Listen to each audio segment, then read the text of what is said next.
si ambienta lo stato di magari piccolissimo da mangiare, che la stata aperta, secondo te magari così potrebbe.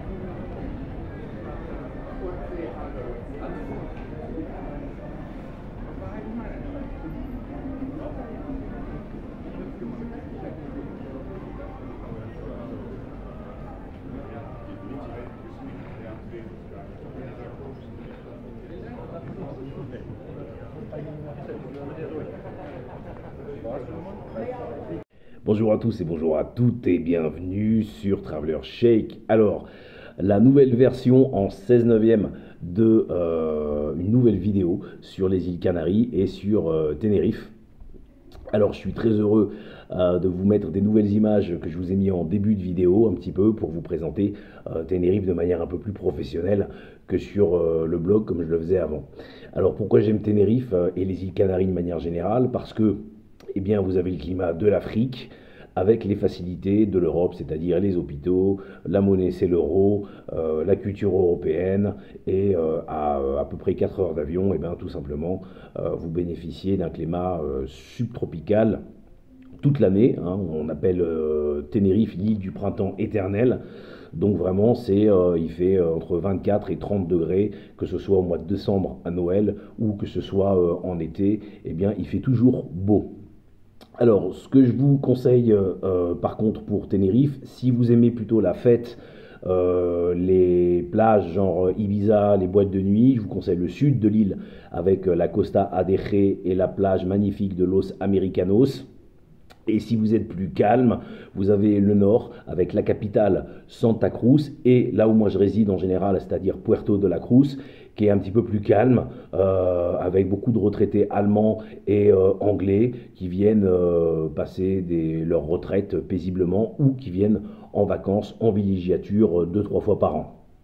Donc le village, enfin la ville de Puerto de la Cruz est une ville magnifique avec ses petites ruelles typiquement du XVIIIe siècle. Vous avez encore des canons dans le port. Vous avez énormément de commerce. Alors faites attention, ça grimpe, hein, donc il vaut mieux être plutôt en bonne condition pour être à Puerto de la Cruz et de manière générale à Tenerife. Ce que j'aime à Puerto de la Cruz aussi, eh bien, c'est qu'on est relativement central, parce que même si on est au nord de l'île, on peut quand même accéder assez rapidement aux autres villes, notamment à Masca, qui est un village extraordinaire, paradisiaque, classé patrimoine mondial à l'UNESCO.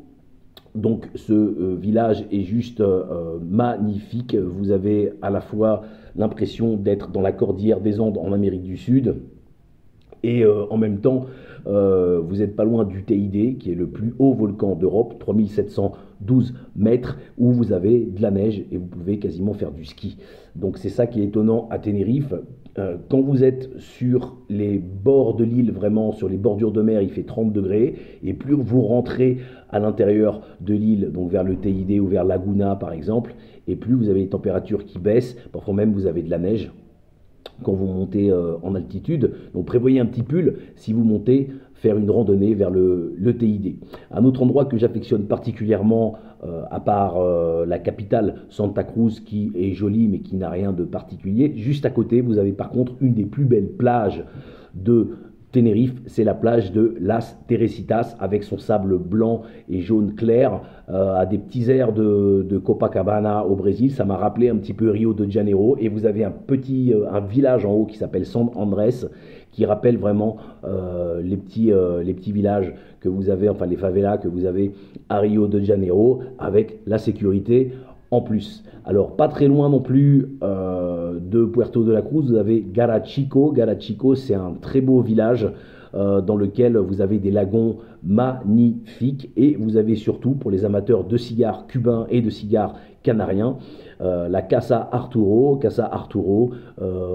chez qui j'achète régulièrement des cigares, des Robusto, des Monte Cristo, puisque j'ai pris l'habitude de me fumer un petit cigare de temps en temps depuis que je suis revenu de la Havane à Cuba. Alors, pour les amoureux de la nature, ici par exemple, vous vous déplacez avec vos enfants en famille, puisque Tenerife, c'est des vacances aussi qui peuvent être très sympas en famille, comme pour une bande de copains si vous voulez faire la fête, eh bien je vous conseille à Puerto Colón, donc vraiment dans le sud, près de la Costa Adeje, de contacter l'association Eco Atlantico, qui vous permettra de voir la plus grande réserve au monde de cétacés. Alors personnellement, moi j'ai pu avec ma femme y aller 2 fois et on a vu des dauphins, des cachalots, des tortues aussi qui sont protégées dans les îles Canaries. C'était vraiment extraordinaire et on a eu la chance d'avoir les conseils avisés de l'équipe d'Eco Atlantico, qui sont les soigneurs donc des dauphins, des cachalots, qui vivent en totale liberté, donc entre l'île de Gomera, qui est une île dans les Canaries, et le sud de l'île de Tenerife. Donc si vous vous ennuyez, c'est vrai que vous pouvez aussi prendre le bateau et aller par exemple à la Gomera, c'est pas très très loin, ou à Grande Canaria aussi, pour y aller en avion. C'est pas un souci. Alors ce qu'il faut savoir bien sûr, c'est que Tenerife, c'est une île qui s'est faite avec de la lave volcanique, pas comme Chypre par exemple, qui s'est faite lorsque les plaques tectoniques de plusieurs continents se montent les unes sur les autres, pas du tout.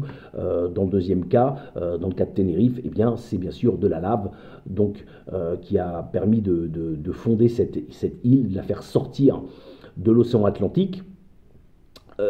Et c'est pour ça que le sable des plages est en général noir sur l'île, très très noir, ce qui donne une ambiance particulière. Et puis vous avez quelques plages quand même au sable blanc ou au sable jaune, donc vous avez quand même relativement l'embarras du choix.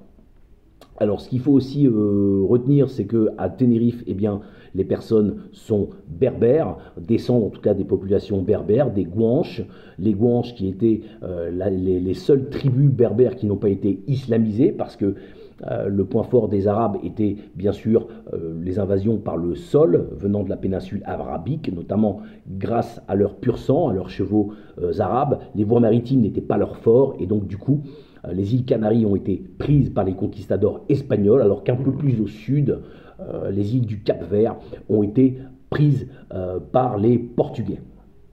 Alors, les bons points, les mauvais points. Les bons points, évidemment, eh bien, c'est que vous êtes en Europe tout en bénéficiant d'un climat exceptionnel, d'un climat africain. Vous pouvez, si vous aimez le calme, résider dans le nord. Vous pouvez, si vous aimez les boîtes de nuit, la fête, résider plutôt dans le sud. Donc, en gros, pour les vieux, le nord. Pour les gamins, les plus jeunes, plutôt dans le sud. Vous avez une île qui est complètement sécure. Vous n'avez pas de délinquance, vous n'avez pas de criminalité. 2-3 petites échauffourées parfois entre touristes anglais après 2-3 bières, mais rien de bien méchant en tout cas.